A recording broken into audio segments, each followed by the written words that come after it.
Good morning बच्चों। तो last class में हम लोगों ने डिस्कस की थी second colligative property which is our elevation in boiling point. ठीक है, मैंने आप लोगों को बताया था कि एलिवेशन इन बॉइलिंग पॉइंट क्या होता है। ठीक है, इस बारे में हमने बात की थी, है ना। लास्ट क्लास में हम लोगों ने कहा था कि भैया जब कोई नॉन वोलेटाइल सॉल्यूट डाला जाएगा, कोई नॉन वोलेटाइल सॉल्यूट डाला जाएगा तभी की कहानी है ये। ठीक है, तो सॉल्यूशन का बॉइलिंग पॉइंट कुछ इंक्रीज हो जाएगा as compared to solvent. Clear हो रही है बात मेरी? इसी को हमने क्या कहा था, एलिवेशन इन बॉइलिंग पॉइंट। याद होगा आपको अच्छे से। अच्छा, अब आज की क्लास में हम लोग कुछ न्यूमेरिकल करेंगे, है ना। और एक क्वेश्चन ऐसा भी करेंगे जिससे आपको पूरी तरह से फील हो जाएगा कि कोलिगेटिव प्रॉपर्टी एक्चुअली में क्या होती है। ठीक है, और क्यों हम इन्हें पढ़ रहे हैं। एक न्यूमेरिकल हम इसका ऐसा भी करेंगे कि आपको ये फील हो जाएगा खुद से कि यार कोलिगेटिव प्रॉपर्टीज का इंपॉर्टेंस क्या है।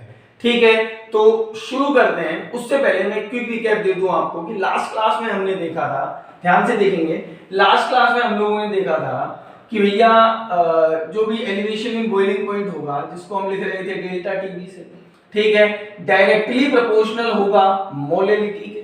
ठीक है, फिर आपको ध्यान होगा डेल्टा टीबी हमने कहा बराबर होगा केबी इनटू एम के। सही है, कांस्टेंट लेके आए थे, क्या कह रहे थे इसको, ब्यूलोस्कोपिक कांस्टेंट या मोलर एलिवेशन कांस्टेंट। अच्छा, ये जो केबी आया, हमने कहा था ये केबी डिपेंड करेगा नेचर ऑफ सॉल्वेंट। किस पर? नेचर ऑफ सॉल्वेंट पर। और मैक्सिमम केसेस में ये आपको गिवन होगा, मैक्सिमम केसेस में ये आपको गिवन होगा। ठीक है, अब कल वीडियो का लेंथ थोड़ा ज्यादा हो गया था तो मैंने केबी के बारे में इतनी बातें की थी, है ना। मैंने डिफाइन करके बता दिया था केबी को कि कोई सॉल्यूशन है, उसकी मोलैलिटी अगर 1 मोल पर केजी लेने तो उसमें जो एलिवेशन हुआ बॉइलिंग पॉइंट में उसी को हम क्या कहेंगे, केबी। क्लियर है बात मेरी? यूनिट की बात कर ली थी। ठीक है, अच्छा, अब मैं बात करता हूं कि सर वैसे तो केबी गिवन होगा क्वेश्चन में, बट कभी ना दे तो संभव है, पॉसिबल है भैया कि यार कभी केबी दे ही ना तो क्या करें सर। तो एक फॉर्मूला याद रखो, है ना। एक फॉर्मूला याद रखो केबी कैलकुलेट करने का। क्या होता है, केबी डिपेंड करता है नेचर ऑफ सॉल्वेंट पर। तो सॉल्वेंट की बहुत सारी टर्म इसके फॉर्मूले में आती है। क्या होता है केबी, ध्यान से सुनना। केबी विल बी इक्वल्स टू, अगर ना दे तो ही दिमाग लगाना, अल्दो 99% केसेस में गिवन होता है केबी, है ना। बल्कि मैं कहूंगा 99.99% में गिवन होता है। ठीक है, कभी कभी वो ऐसा कर देता है कि केबी की वैल्यू की जगह कुछ और दे देता है ना। कुछ और इंफॉर्मेशन देगा, केबी की जगह कुछ और देगा, देना तो उसको पड़ेगा। क्लियर हो रही है बात मेरी? ठीक है, डेटा देगा तभी तो कुछ कर सकते हैं ना न्यूमेरिकल्स में। ठीक है, अब वो क्या देगा ये आपको फील होगा। सुनो, मैंने कहा कि केबी के लिए एक फॉर्मूला याद रखना है आपको। फॉर्मूला क्या कि R into TB naught square into capital N, ठीक है, divided by 1000 into delta H vaporisation. क्या लिख दिए सर ये? क्या मतलब है इसका? ये फॉर्मूला याद रखना है आपको। कहां से आया उससे अभी कोई मतलब नहीं रखना, याद रखना है डायरेक्ट कि K B is equals to R into TB naught square into M. ठीक है, बताऊंगा डिफरेंट टर्म्स का क्या मतलब है। Divided by 1000 into delta H vaporisation. अब क्या मतलब है इन टर्म्स का?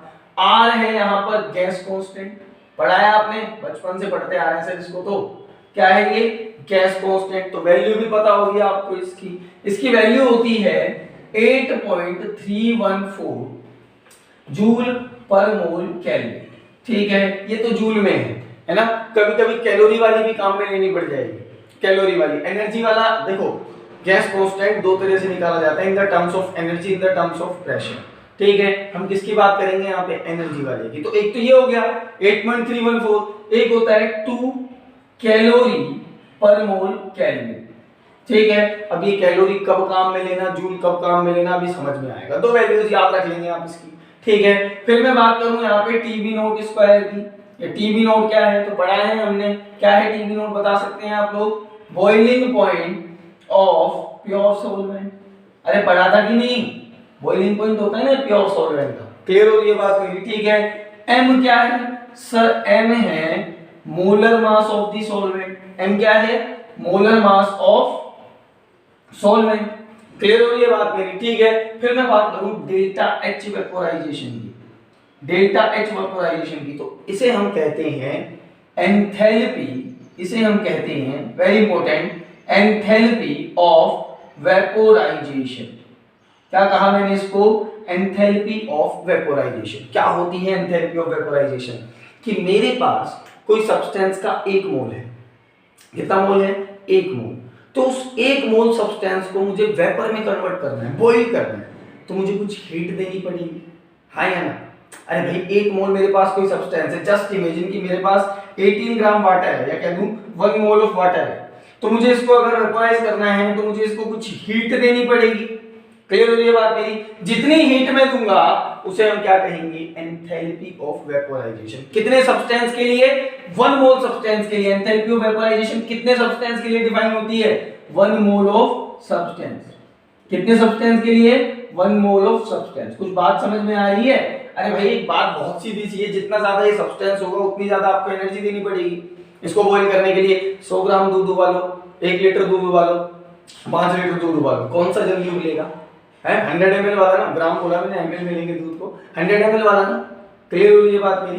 क्योंकि क्वांटिटी बढ़ेगी जब दूध की तो उसकी एंथैल्पी ऑफ वेपोराइजेशन बढ़ेगी। क्लियर है? एंथैल्पी ऑफ वेपोराइजेशन डिसाइड होती है 1 मोल सब्सटेंस के लिए, कि मेरे पास 1 मोल सब्सटेंस है, उसको वेपोराइज करने के लिए जितनी हीट मैं दूंगा उसको हम क्या कहेंगे?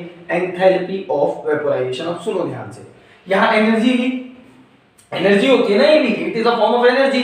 तो हमने R का कौन सा वैल्यू काम में लिया? एनर्जी वाला। ठीक है, प्रेशर वाला काम में नहीं लिया क्योंकि यहाँ एनर्जी से रिलेट कर रहा है। अब देखो सारी कहानी यहाँ पर सॉल्वेंट की है। मैंने कहा था कि Kb डिपेंड्स करता है नेचर ऑफ सॉल्वेंट पर। अब देखो ना, आपको टीबी नोट किसका रखना है? टीबी नोट क्या होता है? Boiling point of pure solvent, molar mass solvent का, एंथैल्पी ऑफ वेपोराइजेशन, ये भी किसकी? सॉल्वेंट की। लिख देते हैं लोग। क्लियर हो रही है बात मेरी? यानी कि सॉल्वेंट पर बहुत ज्यादा डिपेंड कर रही है, बल्कि सारा डिपेंडेंस इसका सॉल्वेंट के ऊपर ही है। क्लियर होता है इतना? ठीक है। अच्छा, कभी कभी एक चक्कर और कर देता है, आपको वो डेल्टा एच वेपोराइजेशन नहीं देता, उसकी जगह आपको दे देता है वो लेटेंट हीट ऑफ वेपोराइजेशन। पढ़ा है? Delta latent heat of vaporisation, delta H L या डेल्टा एल एच से भी लिख देते हैं इसको। ठीक है, delta H L, latent heat of vaporisation. फिर से लेटेंट हीट ऑफ वेपोराइजेशन, ये क्या होती है? इट इज हीट ऑफ या एंथैल्पी लिख लो, it is also the enthalpy of vaporisation. ये भी क्या है? एंथैल्पी ऑफ वेपोराइजेशन है, ये भी एंथैल्पी ऑफ वेपोराइजेशन है। इसका एक और नाम अल्दो हमने दिया है क्या? Latent heat of vaporisation. ये ज्यादा फेमस नाम है इसका, पर ये कितने सब्सटेंस के लिए डिफाइन है? 1 ग्राम सब्सटेंस के लिए। बोलो बात समझ में आ रही? ये कितने सब्सटेंस के लिए डिफाइन है latent heat of vaporisation? 1 gram of substance के लिए। क्लियर हो रही है बात मेरी? अगर ध्यान से सुनो, अगर वो बात करे लेटेंट हीट ऑफ वेपोराइजेशन की, मतलब 1 ग्राम सब्सटेंस की हीट की बात कर रहे हैं। अगर वो बात करे लेटेंट हीट ऑफ अगर वो बात करे एंथैल्पी ऑफ वेपोराइजेशन की, तो मतलब वो बात कर रहा है 1 मोल ऑफ सब्सटेंस की। क्लियर होता है इतना? अच्छा, अब एक बात बताओ, जस्ट इमेजिन कि जो वाटर है उसका latent heat of enthalpy x ग्राम है, x जूल। कितना? x। मुझे आप बता सकते हो उसका डेल्टा एच वेपोराइजेशन कितना होगा? बता सकते हो शायद? अरे भाई मैंने क्या पूछा आपसे? मैंने कहा कि आपके पास वाटर है या कोई भी सॉल्वेंट है, उसका लेटेंट हीट ऑफ वेपोराइजेशन कितना है आपके पास? x। क्लियर हो रही है बात मेरी?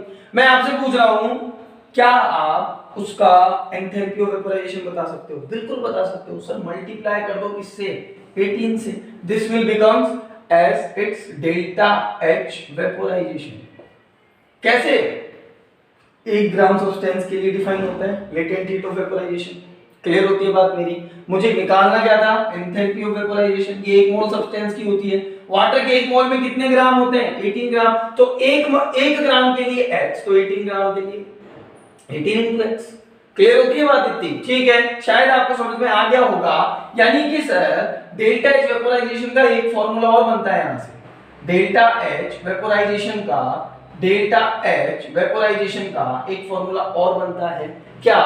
कि डेल्टा एच एल मतलब लेटेंट हीट ऑफ वेपोराइजेशन, और इसको मल्टीप्लाई कर दो किससे? उस पर्टिकुलर सॉल्वेंट के मोलर मास से। बोलो क्लियर होती है बात मेरी? ठीक है, डेल्टा एच वेपोराइजेशन क्या होगा? Delta H L latent heat of vaporisation into molar mass. समझ में आया इतना? वापस से देख लो एक बार, अभी क्लियर कर देता हूं दोबारा कि केबी के लिए हमें एक फार्मूला याद रखना है ना? फार्मूला क्या? R into TB naught square into m upon में 1000 into latent heat of vaporisation. I am sorry really sorry, enthalpy of vaporisation, delta H vaporisation. Clear इतना? अच्छा, फिर हम लोगों ने देखा R की वैल्यू एनर्जी वाली लेनी है क्योंकि हीट से कुछ रिलेट किया है इसने, ठीक है। अब डेल्टा एच वेपोराइजेशन आपको गिवन होगा, ये गिवन नहीं होगा तो आपको क्या गिवन होगा? लेटेंट हीट ऑफ वेपोराइजेशन, और बाकी चीजों की आपको कोई जरूरत नहीं पड़ेगी। अब जस्ट इमेजिन यार, आपसे कहा कि वाटर के लिए आप केबी निकालो, किसके लिए? वाटर के लिए। तो प्योर वाटर के लिए टीबी नोट आपको पता है 100 डिग्री सेंटीग्रेड, केल्विन में रखना है आपको यहाँ टेम्परेचर, किसमें? केल्विन में रखना है। Boiling point of pure solvent किसमें? केल्विन में, ठीक है। 373 केल्विन रख देंगे, ठीक है। मोलर मास आपको पता है वाटर का कितना होता है? 80,000, और आपको क्या चाहिए? केवल डेल्टा एच वेपोराइजेशन। अब आपको डेल्टा एच वेपोराइजेशन डायरेक्ट दे दे तो भी आप कर लोगे, अगर वो लेटेंट हीट ऑफ वेपोराइजेशन दे तो भी आप निकाल लोगे और वहां रख दोगे। तो आसान सी बात है, ठीक है, कर लेंगे इसको, बहुत बढ़िया। तो इसको एक नोट डाल के अपनी कॉपी में लिख देना कि कैसे कैलकुलेट करते हैं केबी को, ठीक है। कर दे आगे, इसको मिटा दें, ठीक है। चलिए अब देखें आगे कुछ न्यूमेरिकल्स करते हैं अच्छे से। कुछ न्यूमेरिकल्स एक वही करते हैं जो मैंने आपको कल दिया था करने को एनसीईआरटी में से। चलिए देखिएगा क्वेश्चन नंबर 1 कि क्वेश्चन नंबर 1 क्या कह रहा है? एनसीईआरटी का सवाल है 18 ग्राम ग्लूकोज क्या? C6H12O6, ठीक है, is dissolve in 1 kg of water at what temperature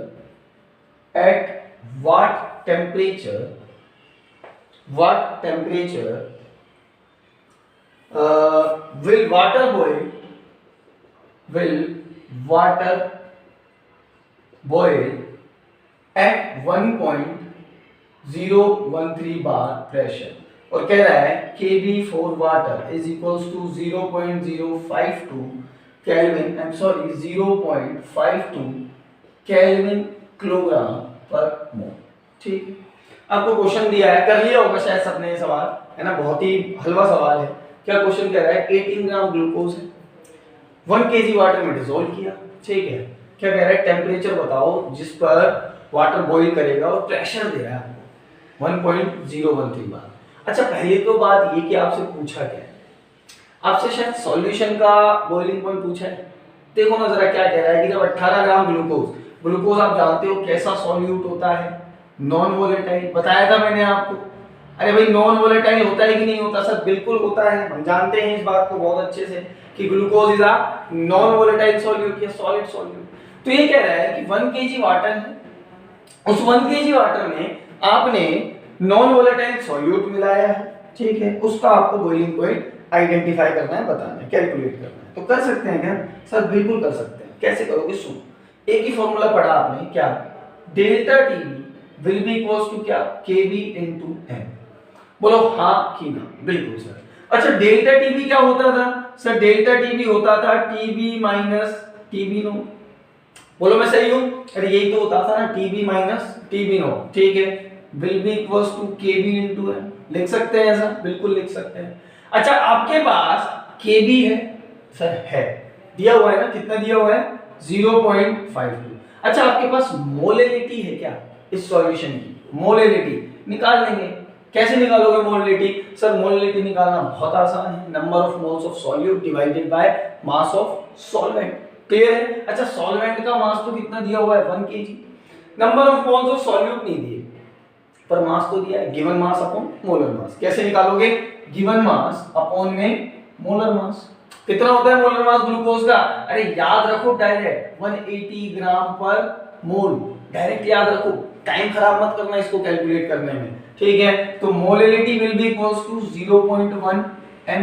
बोलो क्लियर है क्या? मोल पर केजी। तो मोलेलिटी तो सर मिल गई मुझे 0.1, ठीक है। अच्छा, टीबी नोट कहीं दिया है क्या?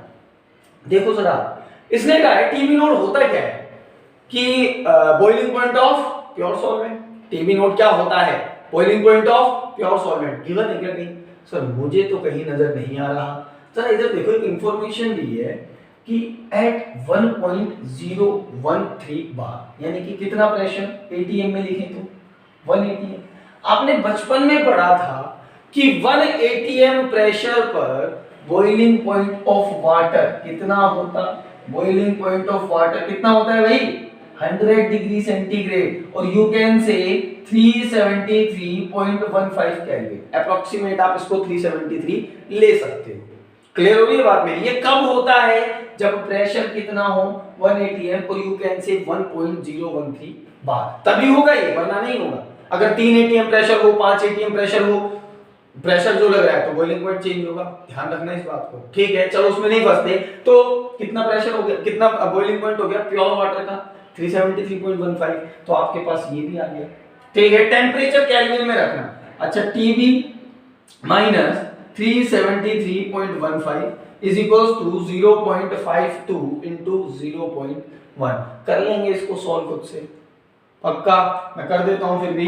TB इज इक्वल्स टू क्या? अरे भाई इसको सॉल्व किया, ये इधर चला जाएगा, प्लस में आ जाएगा 373.15, ठीक है? प्लस 0.052 जोड़ देंगे। जोड़ने के बाद आपके पास क्या आ जाएगा? TB। अब देखो जरा खुद से देख लो, सॉल्यूशन का बॉइलिंग पॉइंट बढ़ना चाहिए था ना? बिल्कुल बढ़ना चाहिए था। कितना बढ़ा? 0.052 केल्विन। हाँ या ना? इतना ही तो बढ़ा। अरे ये क्या है? Elevation in boiling point. यही तो है एलिवेशन इन बॉइलिंग पॉइंट। ये इनिशियल था। क्लियर हो रही है बात मेरी? ठीक है। सॉल्वेंट था, ये क्या है? Elevation in boiling point. जब आप दोनों को जोड़ दोगे, भाई पहले कितना था, कितना बढ़ गया, दोनों को जोड़ दोगे तो नया टेम्परेचर आएगा कि नहीं आएगा? ये किसका temperature? This is the temperature, और you can say boiling point of solution. बोलो क्लियर? इतना क्या है ये? Boiling point of solution. तो हलवा सवाल था, कर लेंगे इस तरह के सवाल। यहां से ज्यादातर क्वेश्चन इसी तरह के बनते हैं, ठीक है? एक अच्छा सवाल बन सकता है, एक अच्छा सवाल बन सकता है। अच्छा, कभी कभी क्या करेगा, आपसे मास ऑफ सॉल्यूट निकलवाएगा। देखते हैं, आगे देखते हैं। एक अच्छा सवाल बन सकता है। क्वेश्चन लिख रहा हूं मैं। क्वेश्चन क्या है कि 60 ग्राम यूरिया, खुद से ट्राई करेंगे इस क्वेश्चन को पहले। 60 gram urea and 180 gram of glucose C6H12O6, ठीक है? dissolve in 360 gram of water, 360 gram of water, ठीक है?